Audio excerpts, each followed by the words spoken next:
आज का हमारा टॉपिक है sp2 hybridisation.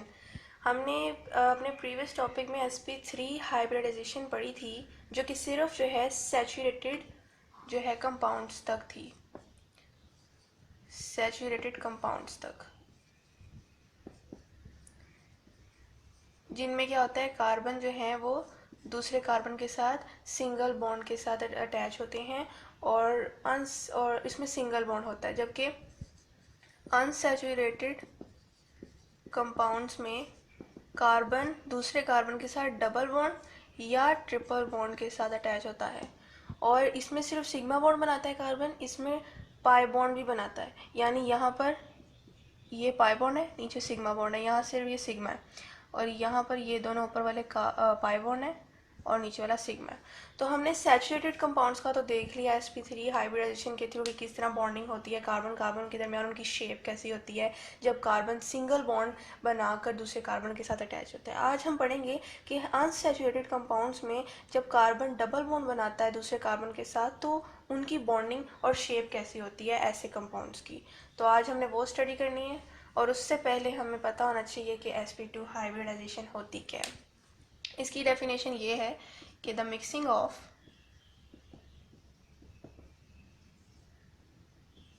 One S and two p orbitals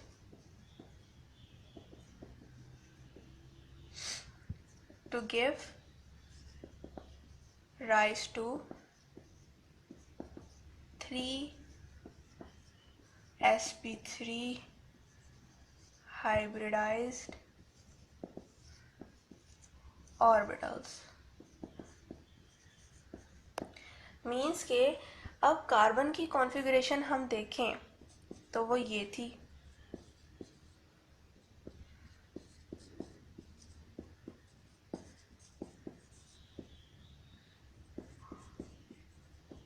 ये थी एक्साइटेड स्टेट।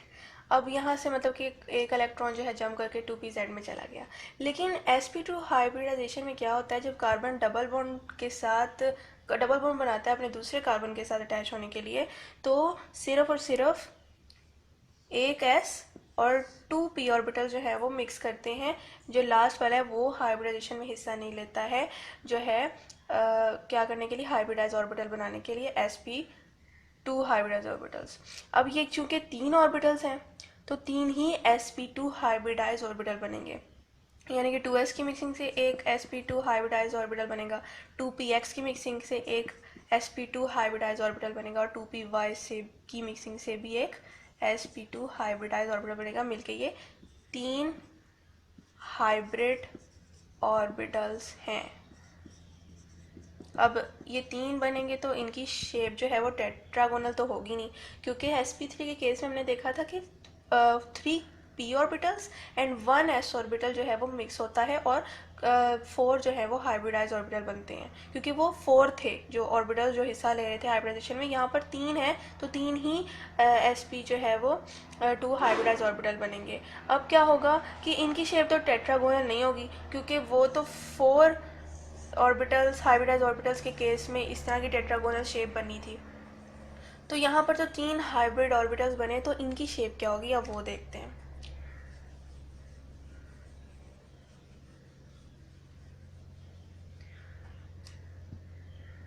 ट्राइगोनल शेप होगी उनकी। यहाँ पर मैं बना देती हूँ ट्राइगोनल शेप, मैं बना ही देती हूँ इस तरह। यूँ शेप होगी उनकी, ये एक sp2, ये एक sp2 हाइब्रिड ऑर्बिटल और एक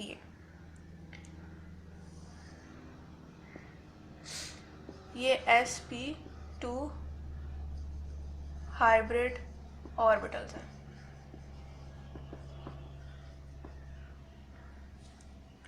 और इनकी जो शेप है वो टेट्रागोनल तो है नहीं, इक्विलेटरल ट्रायंगल इन्होंने बनाया है। इनकी शेप ऐसे होती है,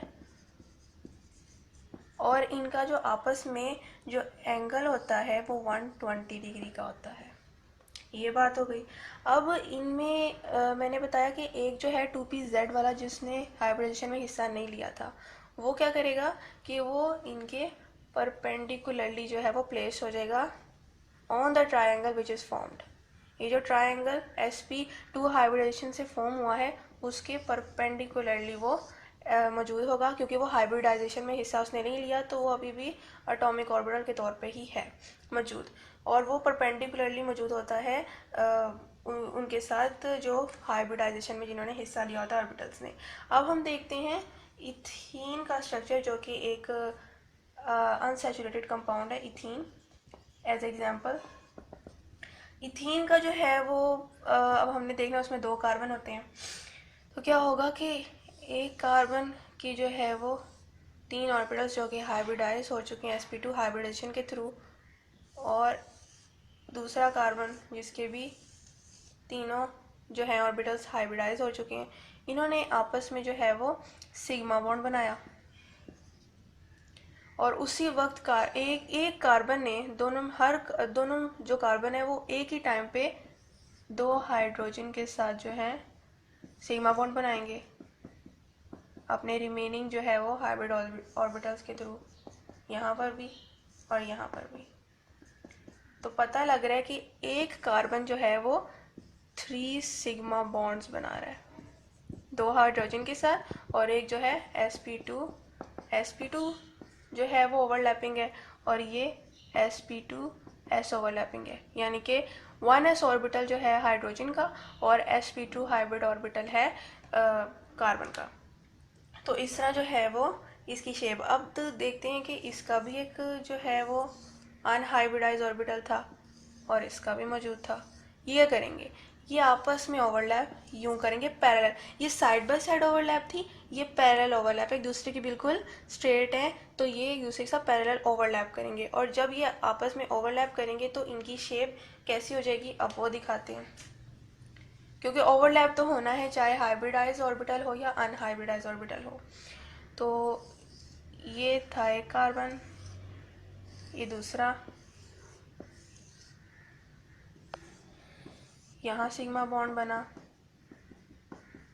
यहाँ पर बना, यहाँ पर भी बना, इथीन को उन्होंने सेटिस्फाई करना है ना इसीलिए, और यहाँ पर भी एक सिग्मा बॉन्ड बना, तो वो जो 2 थे वो आपस में यूं ऊपर सराउंड कर लेंगे, यानी कि सिग्मा बॉन्ड के इर्द गिर्द पाई बॉन्ड का क्लाउड बन जाएगा।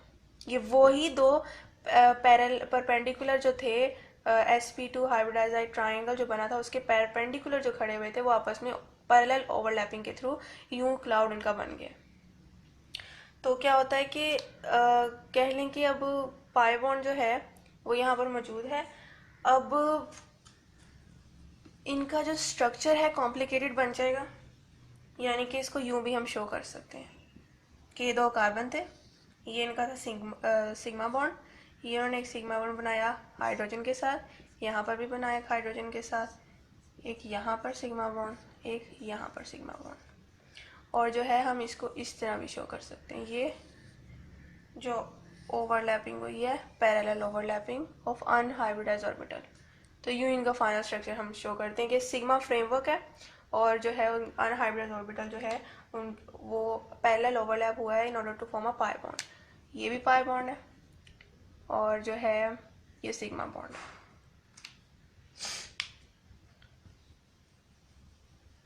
अब हम देखते हैं sp हाइब्रिडाइजेशन। sp हाइब्रिडाइजेशन में होता तो ये भी अनसैचुरेटेड कंपाउंड्स के लिए ही है, लेकिन डबल बॉन्ड के लिए नहीं। अब जब कार्बन दूसरे कार्बन के साथ ट्रिपल बॉन्ड के साथ जो है वो अटैच होता है, बॉन्ड बनाता है, तो उस मॉलिक्यूल की शेप कैसी होगी और वो बॉन्डिंग कैसे होगी उसको एक्सप्लेन sp हाइब्रिडाइजेशन करता है। अब sp हाइब्रिडाइजेशन की डेफिनेशन देख लेते हैं कि the mixing of 1s and 1p orbitals to give rise to 2sp hybridized orbitals। ये डेफिनेशन है इसकी। यहाँ पर अब एक s और एक ही p जो है ऑर्बिटल पार्ट करेगा, हाइब्रिडाइजेशन में हिस्सा लेगा sp हाइब्रिडाइजेशन बनाने के लिए, और अगर दो ही पार्ट ले रहे हैं ऑर्बिटल्स तो फिर दो ही हाइब्रिडाइज ऑर्बिटल बनेंगे। अब क्या होगा कि इलेक्ट्रॉनिक कॉन्फ़िगरेशन के मुताबिक जो है ये जो है s ऑर्बिटल है और ये px वाला वो px ऑर्बिटल मौजूद है इलेक्ट्रॉनिक कॉन्फ़िगरेशन के मुताबिक। ये मैं यहाँ लिख रही हूँ।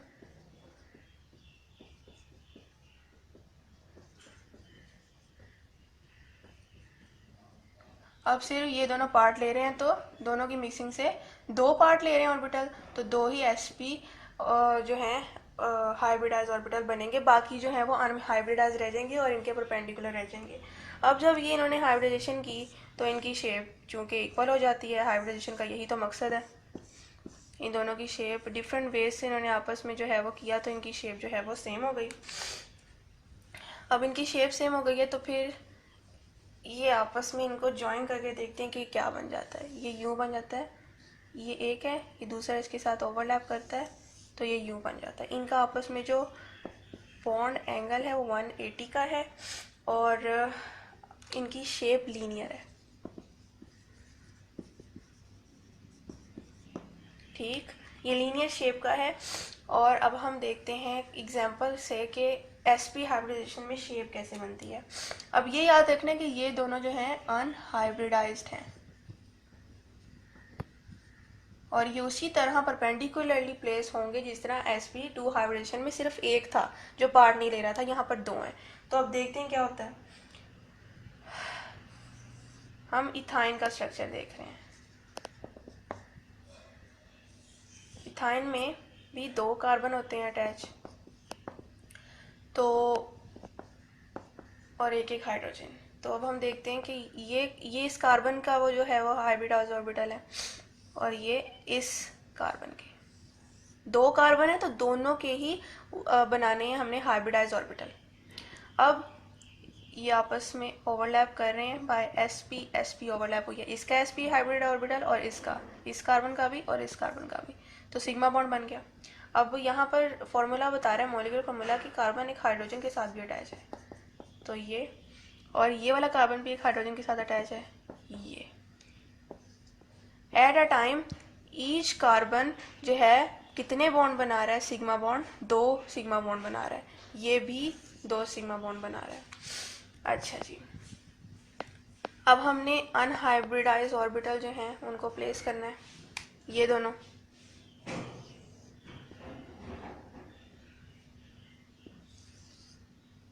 एक 2pz पे, ये 2pz वाला और एक 2py पे मौजूद है।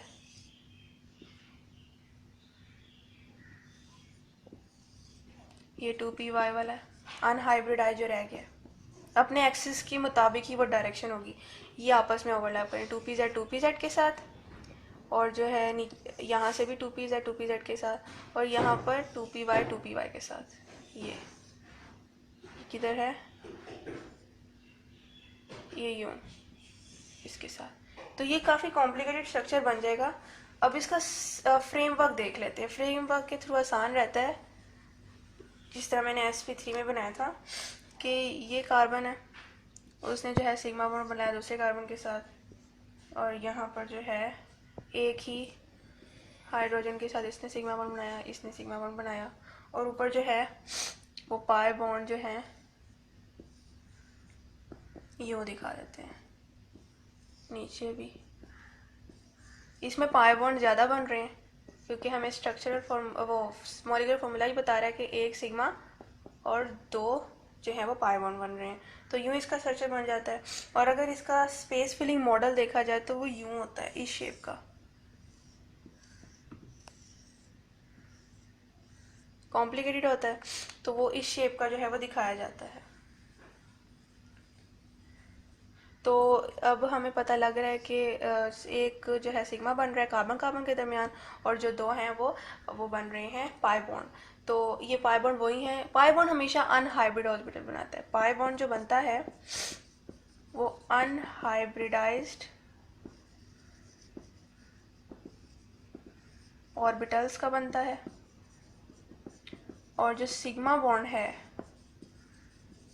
वो दो कार्बन के दरमियान हमेशा तब बनता है जब हाइब्रिडाइज ऑर्बिटल आपस में ओवरलैप करते हैं। और हाइब्रिडाइजेशन का मकसद क्या है? हाइब्रिडाइजेशन का यही मकसद है कि कार्बन जो है वो 4 बॉन्ड जो है वो बना रहा है, तो वो बना लिए, टेट्रावेलेंसी हो गई, क्योंकि एक जो है इलेक्ट्रॉन जंप करके 2pz के पास चला गया और जो है वो टेट्रावेलेंसी सेटिस्फाई हो गई है, क्योंकि 4 ही अनपेयर्ड जो हैं वो ऑर्बिटल्स हैं, तो हो गई कि। लेकिन क्या ये हो सकता है कि ये तीनों जो भी बना रहे हैं, बॉन्डिंग कर रहे हैं, तो क्या ये सेम है, इक्वलेंट है? इस चीज़ को प्रूव करने के लिए, क्योंकि एक तो एस है और 3 पी हैं, इनकी शेप और एस की शेप में फ़र्क है, तो क्या बॉन्ड बनेगा क्या ऐसे कि जो कार्बन है वो 4 बॉन्ड बना रहा है, यानी कि एक इसका पी एक्स की डायरेक्शन में, एक पी वाई की शेप में, एक पी जेड की शेप में, और एक सर्कल की शेप में जो स्फेरिकल है। ऐसा नहीं होता। अब इस चीज़ को प्रूव करने के लिए हाइब्रिडेशन बनी थी, जिससे ये प्रूव हुआ कि ये तीनों या चारों ऑर्बिटल या जितने भी ऑर्बिटल जो हाइब्रिडेशन में हिस्सा लेते हैं, ये डिफरेंट वेज से मिक्स होते हैं और एक जैसी शेप बना लेते हैं, यानी कि स्फेरिकल शेप और जो डम शेप थी पी ऑर्बिटल की, ये एक जैसी होगी और ये इस शेप में आ गई, इस शेप में आ गई। एक स्मॉलर लूप होता है और एक लार्जर लूप होता है।